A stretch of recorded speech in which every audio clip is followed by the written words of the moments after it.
Hello everyone, how are you? I hope you all are doing well. आज मैं आपके लिए स्टैटिस्टिक्स का एक डिस्पर्जन टॉपिक लेके आई हूँ जो कि बहुत ही इंटरेस्टिंग होने वाला है। तो let's start. What is the dispersion? Dispersion को मैं एक मीनिंग के थ्रू आपको समझा रही हूँ। Dispersion is a measure the extent to which the items vary from some central values.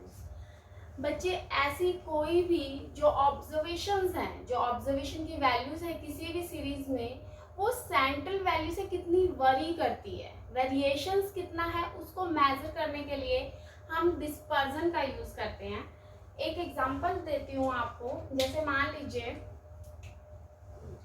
2, 6 और मान लीजिए 10। 2, 6, 10 3 वैल्यूज हैं हमारी। हमने इसका मीन निकाला। 2 + 6 8 और 8 और 10 18। और 18 का आप मीन निकालते हैं 18 डिवाइड बाई 3, तो इसका मीन कितना आ गया हमारे पास? 6 आ गया है। अब जब 6 मीन आ गया तो ये जो सेंट्रल वैल्यू है, सेंट्रल वैल्यू का मतलब ही क्या होता है? जो हमने सेंट्रल टेंडेंसी के अंदर निकाले थे, मीन ले सकते हो आप इसके अंदर, मॉड, मीडियन, कोई भी वैल्यू ले सकते हो। तो इधर मैं आपको मीन से हेल्प करवा रही हूँ इसको मीनिंग को समझने के लिए। तो 6 है। अब आप ये चेक कर रहे हो कि इस 2 का इस 6 से कितना वेरिएशन है। मेजर करते हैं कि items this one, this one, this one vary कर रही है from some central values. Central values क्या है? यहाँ पे 6 है, तो 6 से वो कितना वरी कर रही है? वरी मीन्स चेंज हो रही है। 2 से 6, ठीक है, क्या है यहाँ पे? हाई वेरिएशन है। 6 से 6 इक्वल हो गया है, तो नो वेरिएशन, जीरो वेरिएशन। 10 से 6 यहाँ पे भी क्या है आपका? हाई वेरिएशन है। क्लियर हो गया है? तो वेरिएशन, या आप ये बोलोगे वेरिएशन जितना सिंपल, जितना शॉर्ट में होगा, जितना स्मॉल होगा या जितना स्टेबल होगा, उतना ही बेनिफिशियल है। तो इस चीज को हमने वेरिएशन डिस्पर्जन का मीनिंग इस पॉइंट से आई होप आप लोगों को क्लियर हो गया होगा। अब एक बात देखिए, जब आप ये मेजर कर रहे हो 2 से 6, तो ये हमने पहले भी कहीं किया है x बार माइनस एक्स? यस मैम, ये हमने डेविएशंस की हेल्प से किया है। तो डेविएशंस की हेल्प से, यस। 6 - 6, तो इस तरह से हमने निकाला था। 2 - 6 -4, 6 - 6 0, 10 - 6 क्या हो गया हमारा? 4। तो इसको हमने डेविएशन मीन्स dx का नेम दे दिया था। लेकिन जब हम इस ओवरऑल डेविएशंस का, जब ओवरऑल हम वैल्यूज को मेजर करते हैं, तो उसको हम नेम दे देते हैं डिस्पर्जन का। जो मेरे न्यू व्यूअर्स हैं, प्लीज ये चीजें जो डेविएशंस हैं, किस तरह से मीन निकाला है, ये मैं लास्ट क्लासेस के अंदर आप लोगों को समझा चुकी हूँ। इसका आपको लिंक मैं डिस्क्रिप्शन बॉक्स के अंदर दे दूंगी, आप उस लिंक से डायरेक्ट जा सकते हैं। तो प्लीज आप मेरी पहले वो वीडियोस देखिए, उसी के बाद आपको ये डिस्पर्जन सब्जेक्ट टॉपिक समझ आएगा। तो ये बात आपको समझ आ गई है कि किस तरह से हमने यहाँ पे डेविएशन, जब सिंगल सिंगल वैल्यूज को आप मेजर कर रहे हो तो उसको हम डेविएशन का नेम दे देते हैं, बट जब ओवरऑल हम वैल्यूज को मेजर करते हैं तो उसको हमने डिस्पर्जन का नेम दे दिया। क्लियर है बच्चे? अब एक ड्रॉबैक थी मीन की। मीन की मैम क्या ड्रॉबैक हो सकती है? तो हम समझते हैं मीन की ड्रॉबैक को। मान लीजिए 3 वैल्यूज हैं, यहाँ पे y ले लीजिए और यहाँ पे z ले लीजिए। बच्चे, x के अंदर 10 10 10 10 10 था। y के अंदर ये वैल्यू नहीं है, ये नहीं है, 20 है, 10 है और 20 है। z के अंदर 3 वैल्यूज नहीं है, 30 और 20 है। क्लियर हो गया आपको? अब मैं इसका जब मीन निकालती हूँ बच्चे, इसका मीन 10 + 20 30 40 50 x हो गया, समीशन ऑफ x हो गया। समीशन ऑफ y कितना हो गया? वो भी 50 है। और समीशन ऑफ z जो है वो भी कितना है? 50 है। मीन निकालते हैं, यहाँ पे भी 10 है, यहाँ पर भी 10 है और यहाँ पर भी 10 है। बच्चे, अब आप ये चीज नोट कीजिए कि यहाँ पे हमें सभी वैल्यूज की 10 वैल्यूज थी। ऑब्जर्वेशन जो सीरीज के अंदर थी सबकी 10 थी, तो भी उसका मीन कितना आया है हमारे पास 10 आया।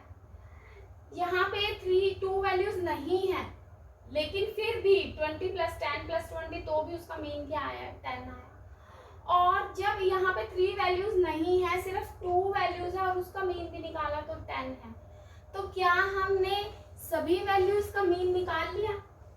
हमारे पास ये 2 वैल्यूज तो ब्लैंक थी। इट मीन्स ये आंसर तो क्या आ रहा है 10 10 10 आ रहा है। तो आंसर के थ्रू तो हम इसको क्या मान सकते हैं, इक्वल वैल्यूज मान सकते हैं कि इक्वल मीन आया है। बट जब हम ऑब्जर्वेशंस को चेक करते हैं तो ऑब्जर्वेशंस के थ्रू हम ये कंक्लूजन पे नहीं पहुंच सकते कि इसमें आप मान लीजिए सब्जेक्ट से ले लेते हैं इंग्लिश, मैथ्स और साइंस। इंग्लिश में तो आपके हैं 10 मार्क्स, मैथ्स में 0 है, साइंस में 0 है, बट आपका मीन क्या आ रहा है 10 आ रहा है, तो क्या ये करेक्ट है? नो। एक स्टूडेंट है जिसके 10 है, 20 है और 20 है। आप कंपैरिजन देखो, एक स्टूडेंट के सिर्फ इंग्लिश में 10 है, बाकियों के सब में उसमें 0 है, लेकिन एक स्टूडेंट के 10, 20 और 20 है सेम, ठीक है, वो तीनों में पास है। तो आपने तो क्या कर दिया, इक्वली इसको वेटेज दे दिया और इक्वली इसको वेटेज दे दिया अकॉर्डिंग टू मीन। आपने तो कहा कि मीन सबका क्या आ रहा है, इक्वल है। तो इस तरह से आप कंपैरिजन नहीं कर सकते हो किसी भी सीरीज का या वैल्यूज का, ठीक है। तो ये चीज आपको, आई होप, ये सबसे बड़ी ड्रॉबैक थी मीन की, कि मीन जो है वो आंसर के थ्रू तो रिजल्ट सेम है, लेकिन अगर कंपैरिजन करें वैल्यूज का तो वैल्यूज के अकॉर्डिंग ये चीजें सेम नहीं है। नेक्स्ट वन, अब एक पॉइंट और लेके चलते हैं।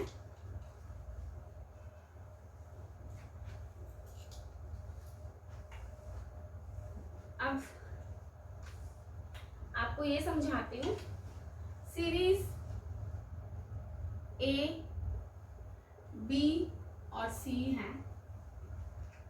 यहाँ पे हमने 100, 100, 100 और 100, यहाँ पे हमने वैल्यूज ले ली हैं 98, 99, 100, 101, 102 ले लिया, और इसके अंदर हमने वैल्यूज ले ली हैं 1, 2, 3, 4 और 490।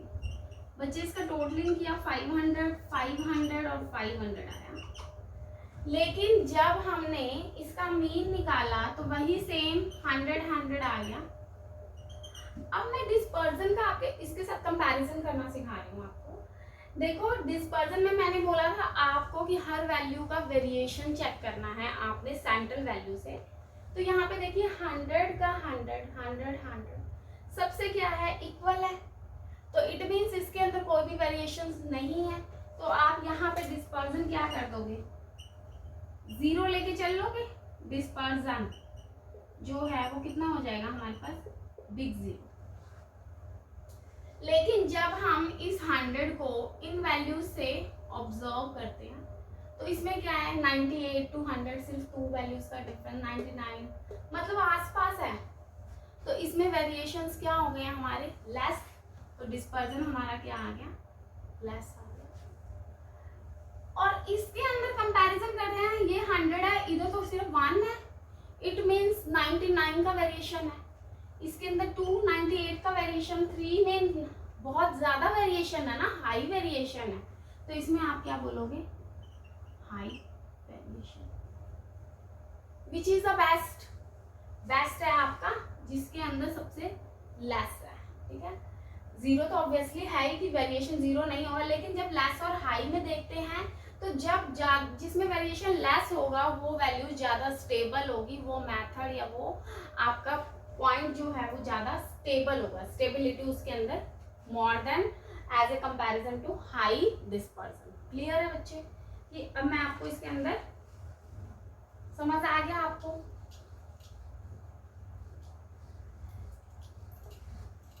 अब एक आपको पॉइंट समझाना था कि एब्सोल्यूट मेजर और रिलेटिव मेजर्स क्या होते हैं। मेजर्स करते हैं हम तो उसके अंदर 2 टाइप्स के होते हैं। फर्स्ट वन है absolute major and second one है रिलेटिव मेजर। एब्सोल्यूट मेजर क्या होता है? जब आपके पास हर सीरीज का जब आप कोई कंपैरिजन करते हो तो आपके पास सेम यूनिट्स हैं। फॉर एग्जांपल मान लीजिए कोई भी फैक्ट्री लेके चलते हैं हम। फैक्ट्री है यहाँ पे ए बी और सी, वो प्रोडक्शन कर रहे हैं। मान लीजिए ये भी फैक्ट्री क्विंटल्स में कर रही है, ये भी क्विंटल्स में और ये भी क्विंटल्स में कर रही है। मीन्स सेम यूनिट्स के अंदर जब आप कंपैरिजन कर रहे हो, सेम यूनिट्स लेकर चल रहे हो, तो उसको हम बोल देते हैं एब्सोल्यूट मेजर। क्लियर हो गया? नेक्स्ट वन है रिलेटिव मेजर। अब रिलेटिव क्या होता है कि मान लीजिए 3 फैक्ट्रीज है ए बी और सी। जो ए है वो क्विंटल्स में कर रही है प्रोडक्शन, बी जो है वो केजीज में और सी जो है वो लीटर्स में। मीन्स जो यूनिट्स हैं वो सेम नहीं है। जब यूनिट सेम नहीं है तो हम उसको बोल देते हैं रिलेटिव मेजर। क्लियर है स्टूडेंट्स? इसको हम बोल देंगे रिलेटिव मेजर। इसको बच्चे हम कोएफिशिएंट ऑफ डिस्पर्जन भी बोल देते हैं। कोएफिशिएंट ऑफ डिस्पर्जन ये रेशियो फॉर्म के अंदर एक्सप्रेस होता है। This is expressed in ratio form. Clear हो गया? डिफरेंस समझ आ गया आपको एब्सोल्यूट मेजर और रिलेटिव मेजर का। अब आपके पास कुछ मेथड्स हैं डिस्पर्जन के। डिस्पर्जन के कौन कौन से मेथड्स हैं हम उसके बारे में स्टडी करते हैं। फर्स्ट वन है मेजर्स ऑफ डिस्पर्जन, लेके चलते हैं यहाँ पे। मेजर्स ऑफ डिस्पर्जन या हम इसको मेथड भी बोल सकते हैं। यहाँ पे आ जाते हैं हमारे एब्सोल्यूट और यहाँ पे आ जाते हैं रिलेटिव। रेंज है, quartile deviation,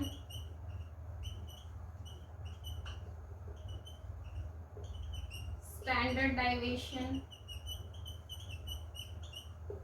mean deviation and last one is variation.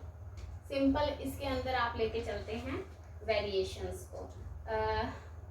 जो आपका क्वार्टाइल डेविएशन है उसको हम सेमी इंटर क्वार्टाइल डेविएशन भी बोल सकते हैं। Semi inter quartile deviation. और एक आ जाता है लॉरेंज कर्व। ठीक है? अब जब रिलेटिव में बात करते हैं, रिलेटिव में कुछ नहीं है, यही सेम लेके चलेंगे, बस इसके आगे क्या लग जाएगा? Coefficient of range, coefficient of quartile deviation, coefficient of mean deviation, coefficient of standard deviation. समझ आ गया? तो इसके अंदर हम कोएफिशिएंट्स साथ में लगा लेंगे। क्यों? क्योंकि मैंने आपको पहले ही बोला कि रिलेटिव मेजर जो है उनके सेम यूनिट्स नहीं होते हैं और साथ ही साथ ये रेशियो में एक्सप्रेस होते हैं। तो इसको हम बोल देते हैं, जो रिलेटिव मेजर्स हैं उनको हम बोल देते हैं coefficient of range, coefficient of range या क्वार्टाइल डेविएशन। ठीक है? सबसे पहले आज मैं आपको रेंज समझा रही हूँ। रेंज का कोई भी टफ नहीं है, सबसे इजीएस्ट मेथड है रेंज। बच्चे रेंज का फॉर्मूला लेके चलो। रेंज का फॉर्मूला है largest value minus smallest value. ठीक है? और जब हमने कोएफिशिएंट ऑफ रेंज निकालना है, लार्जेस्ट वैल्यू को हम एल भी दे सकते हैं, स्मॉलेस्ट वैल्यू को एस भी नेम दे सकते हैं। कोएफिशिएंट ऑफ रेंज निकालना तो फॉर्मूला हो जाएगा एल माइनस एस अपॉन में एल प्लस एस। क्लियर हो गया आपको? आप वही सेम जैसे हमने पहले निकाले हैं मेथड्स की 3 सीरीज आ जाएंगी हमारे पास, इंडिविजुअल सीरीज, डिस्क्रीट सीरीज और कॉन्टिन्यूस सीरीज। तो फर्स्ट वन मैं आपको सबसे पहले इंडिविजुअल सीरीज के अंदर रेंज को कैलकुलेट करना सिखा रही हूँ। इंडिविजुअल सीरीज, इंडिविजुअल सीरीज के अंदर मान लीजिए आपको कोई भी x की वैल्यू दे रखी है 2, 4, 6, 8, 10, रेंज निकालनी है तो रेंज का फॉर्मूला होता है L माइनस एस। बच्चे इसमें लार्जेस्ट वैल्यू क्या है हमारी 10, 10 स्मॉलेस्ट वैल्यू क्या है 2, तो हमने 2 ले लिया, ये हमारे पास निकल गई है रेंज की value. So simple. Next one है coefficient of range. Coefficient of range के अंदर फॉर्मूला होता है L minus S L plus S. L minus S largest value 10 minus smallest value upon में largest value plus smallest value, तो 8 upon में 12 हो जाएगा। आप इसको सॉल्व कर दीजिए। 0.66 आ रहा है या आप 0.67 भी बोल सकते हैं अप्रोक्सीमेटली। क्लियर हो गया आपको कि what is the largest value and what is the smallest value. Next one अब हम लेके चलते हैं इसमें डिस्क्रीट सीरीज को। डिस्क्रीट सीरीज के अंदर आप वैल्यूज लेके चलो। यहाँ पे x है, यहाँ पे f 5, 10, 15, 20, 25, 3, 6, 8, 7, 2। अब स्टूडेंट्स इसके अंदर आपने क्या करना है, वही सेम रेंज निकालनी है L माइनस एस। बच्चे उसमें भी सिर्फ आपने f की वैल्यूज को कंसीडर ही नहीं करना है, सिर्फ सीधा x पे चलो। स्मॉलेस्ट वैल्यू है 5 और लार्जेस्ट वैल्यू है 25, तो 25 माइनस 5 कितना हो गया 20। और जब हमने कोफिशिएंट ऑफ रेंज निकालना है तो वही सेम 25 माइनस 5 अपॉन में 25 प्लस 5 मीन्स 20 अपॉन में 30। इसकी वैल्यूज कितनी आ गई है 0.67। क्लियर हो गया आपको कि डिस्क्रीट सीरीज क्या होती है। नेक्स्ट वन है हमारे पास कॉन्टिन्यूस सीरीज। ये बिल्कुल भी टिपिकल नहीं है, इजी। सबसे इसकी मेन एडवांटेज ही क्या है कि ये कैलकुलेट करना भी इजी है और अंडरस्टैंड करना भी इजी है। ठीक है, तो अब हम कॉन्टिन्यूस सीरीज की इसके अंदर बात करते हैं। कॉन्टिन्यूस सीरीज में भी वही सेम पॉइंट लेके चलेंगे 0 to 10, 10 to 20, 20 to 30, 30 to 40, 40 to 50 और y दे दिया 5, 10, 15, 20, 25। इसमें आप y की वैल्यू को भी कंसीडर नहीं करोगे, सिर्फ और सिर्फ x की वैल्यूज कंसीडर होगी। बच्चे स्मॉलेस्ट वैल्यू x की क्या है यहाँ पे 0 और लार्जेस्ट वैल्यू क्या है 50। तो रेंज के अंदर फॉर्मूले में पुट कर दीजिए largest value minus smallest, means 50 highest है और स्मॉलेस्ट क्या 0, तो अपने पास रेंज आ गई 50। और जब कोफिशिएंट ऑफ रेंज की बात करते हैं तो वो हमारा आ जाता है L माइनस एस अपॉन में L plus S. 50 minus 0 upon में 50 प्लस 0 मीन्स कितना हो गया आपका 1। क्लियर हो गया आपको कि क्या हो सकता है यहाँ पे रेंज। तो बच्चे आज के उसमें आपका जो रेंज है वो यही टॉपिक था। रेंज आपका फिनिश हो गया है रेंज। ठीक है, अब एक पॉइंट इसके अंदर, हाँ आप ये बोल सकते हो कि जब हम कंपैरिजन करते हैं किसी भी टू सीरीज को,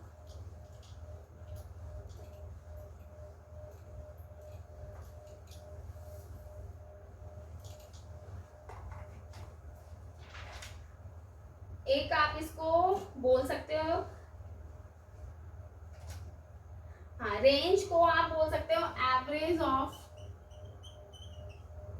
सेकेंड ऑर्डर।